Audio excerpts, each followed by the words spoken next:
Last week, I gave one of my 50 plus runners one simple instruction before her run, and she texted me back afterwards saying, "That was the first time I enjoyed a run in a long time." We can get so obsessed with how fast we're going or how long we need to go, and sometimes that just sucks the joy out of it. As women, we already tend to set these high standards for ourselves. We do this in our life, and then we bring it into our running hobby. And then we beat ourselves up because we're not where we should be. So today I'm suggesting something different. Let me ask you something. When was the last time you went for a run or a walk and actually noticed what was around you?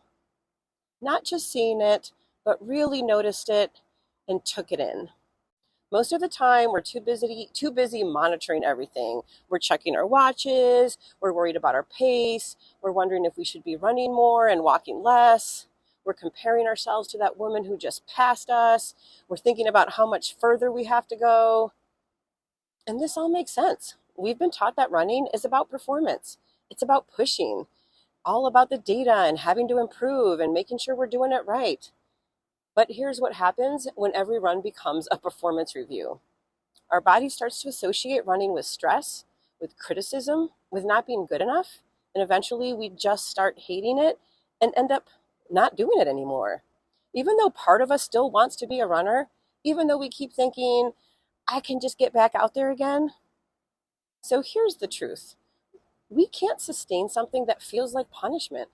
And if running only feels good when we hit certain numbers, we are setting ourselves up to fail from the get-go.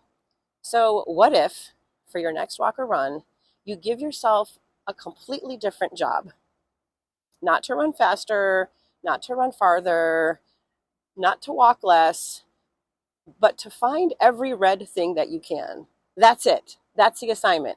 Red cars, red doors, red flowers, red mailboxes, a cardinal if you're lucky, someone's red jacket, a stop sign, a brick wall, maybe a kid's toy left in the yard. And here's why this matters more than you think. First of all, it gets you out of your head and into your body. When you're looking for the color red, or actually pick any color, I just am picking red, but you can pick any color that you feel like looking for. You can't spiral about your pace. Your brain literally can't do both things at one time. You're giving it something neutral and more curious to focus on, which also means you're not spending the entire time criticizing yourself.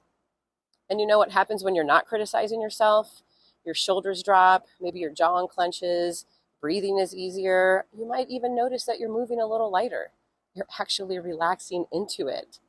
Second, it trains your brain to associate running with curiosity instead of criticism and punishment.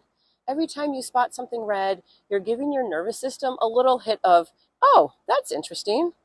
That's fun. That's playful. That's exploring. And your brain will remember that. Over time, that shifts how run feels to you.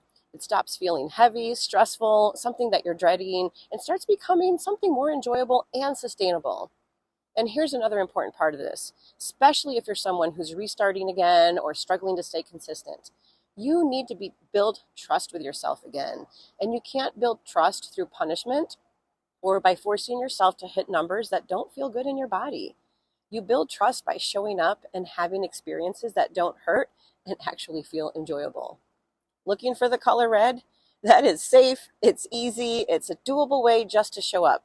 It doesn't require you to be fast, it doesn't require you to go far, it doesn't even require you to run the whole time. Or maybe it's just a walk the whole time.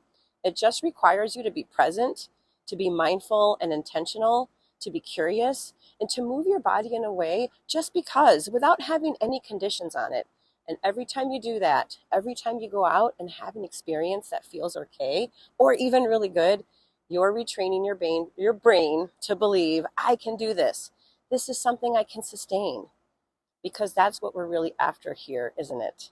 Not just one amazing run, but the ability to keep showing up, to still be doing this a year from now, 5 years from now, when you're 75. And you don't do that by grinding.